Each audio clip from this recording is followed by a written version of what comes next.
at our core, fundamentally, we're all here because we believe in equality. We believe that we're all equal. And I think although I may hold a snazzy political title, who I am really at the end of the day is just a woman who wants to make change and have a better world. And that is no different to any single one of you watching this and joining us today. We are all people who want to see the world be better. And, you know, do I believe that change really sort of rarely comes without protest? Yes, it rarely comes without protest. And I have literally just finished a shift in A&E and legged it here to be on this call. And I tell you, I already feel like shouting. I feel like shouting and swearing at the things I've just seen on my shift alone just today.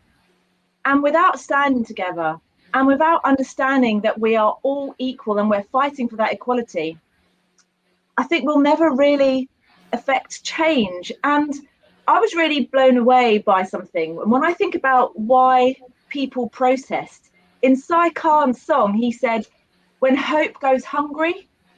And for me, that was a really powerful line, because we've got so many communities for whom hope has gone hungry. And when we protest, whether that be a march, whether that be a petition, whether that be writing to people and annoying everyone as much as we can about the issues that matter, we are showing people who are affected that their hope doesn't have to go hungry. We're with them in solidarity. And I think that's the principle of what we're all doing today. And look, as a mixed race woman from a poor background, I've been protesting my whole life. Whenever I've tried to do something, I've always been told how it wasn't for me. I should stay in my lane. I should understand that, you know, girls like me from a background like mine would never amount to anything, and I just had to accept it. When I decided to try and become a doctor, despite not knowing anyone who was a doctor, and not coming from a posh school, and you know, having a single mum who worked 3 jobs, I was told it wasn't for me. And I didn't listen, because at the end of the day, the way we stand up and we protest is by being. It is by not allowing other people's limitations, than the ones they want to place on us, to affect our lives. And we do that also by standing up for people around us and saying that we will help them up that ladder to smash those glass ceilings. When I decided to go and work in war-torn countries and work in disaster zones and refugee camps and go to Palestine and go and work in East Timor and go and work in Africa, you know, to fight for a better future, I was told it wasn't for me. And I didn't listen. Often I was the only woman. I was young at the time when I first started doing that. Got my backpack on and I went and I protested and I campaigned for change, and I worked in those refugee camps, and I came back and I brought those messages back, like so many of you do. And when I entered the world of politics to try and fight from the inside against those who seek to divide us for a better future, I was told it wasn't for me either. I was told that people like me need to stay in my lane, and I didn't listen either. And protest comes in so many forms, that every day that you stand up for those who are constantly putting you down, you are protesting and you are on your way to make change. Every time you sign a petition, every time you play a radical song with messages in it, like the ones we've heard tonight already, you are protesting. Every time you are telling your employer that you deserve better, you want better, your rights are for better, you are protesting. And even today, I still have the Tories telling me to watch my tone in Parliament, trying to belittle me and others like me for fighting for what we believe in. And do we listen? No, we don't listen. We don't stop, brothers and sisters. We don't stop until the fight is won. And we know that at a time like now, more than ever, we have an uphill struggle. We have a government who've been in power for 11 years, who seek to divide us. And the reason they will never defeat us is because of events like today, because we stand together, because we come together and we find strength from one another. And I think that's another thing that's really important about protest, is you find like-minded individuals when you can feel very, very alone in your beliefs and in your socialism. You're finding others who believe in the same things that you do, and that brings solidarity and that brings strength. Protest is not an end in itself, but we can never underestimate its potential power for change. And I think that is absolutely so significant. And oh my gosh, I feel like I've spent years protesting. you know, for example, that's something that I've done recently. I mean, like before I was even in politics, I was protesting, you know, for like the junior doctor contracts. I was protesting, saying that our patients deserve better. You know, that too many doctors were committing suicide because of the pressure that they were under. You know, I've marched against wars in my time. And you know, with GMB at St George's Hospital, as an MP, I stood in solidarity with contracted workers and GMB members at St George's Hospital when Mighty, the private outsourcing company who employed them, threatened to reduce their pay and increase their workload. We refused to bow to corporate greed over workers' rights and patient safety. Through our collective strength, Mighty finally gave in, and it took standing outside the hospital, doing a social media video and saying to the Mighty chief executive, come and meet us. We are not afraid to strike.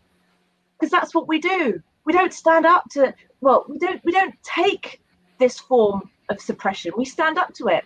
And I think we are getting stronger in our movement. And I think that's where trade unions are so important, because I think genuinely have seen from my experience that, you know, people who seek to use their strength within private companies to suppress people that they look down on and see as being below them, I really have seen people start to cower to the pressure that we can bring together. And on the Trump march, I joined thousands of others in London marching against Trump and his hatred. He stood against everything I am, a mixed race Muslim woman from South London. I mean, I don't know if he hates South Londoners, but he probably would have hated that as well. Coming together under one banner with one intention meant our message was clear, that he wasn't welcome here. And I was so proud to, you know, to address hundreds of thousands of people and march with many of you, I'm sure, against his hate and division, against his hate and division. And, you know, look, I love shouting along with the rest of everybody, but protesting isn't really about who can shout the loudest. It's about people getting together and collectively saying in one united voice that change is needed and necessary. And it's a show of solidarity and resolve in the face of injustice and inequality.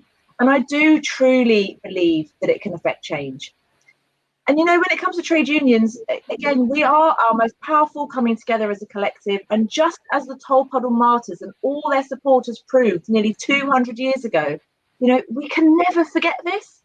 And this is why I am and always will be a proud trade unionist, as I'm sure most of you watching are too. And trade unions don't just protect the rights of those they represent, they also work to drive political engagement amongst their members through education and support. And I think it's so important that we empower people to be part of a trade union. Look, I remember being a child and, you know, hearing my mum cry at night, knowing she was going to lose her job and felt she had no rights, and she was worried about how she'd feed us, you know. And at that time, she didn't know about trade unions, which is really sad. But she didn't. No one had ever told her about them. She didn't know that. And so now, every time I meet somebody, you know, who works in any sector, I say, please join a trade union.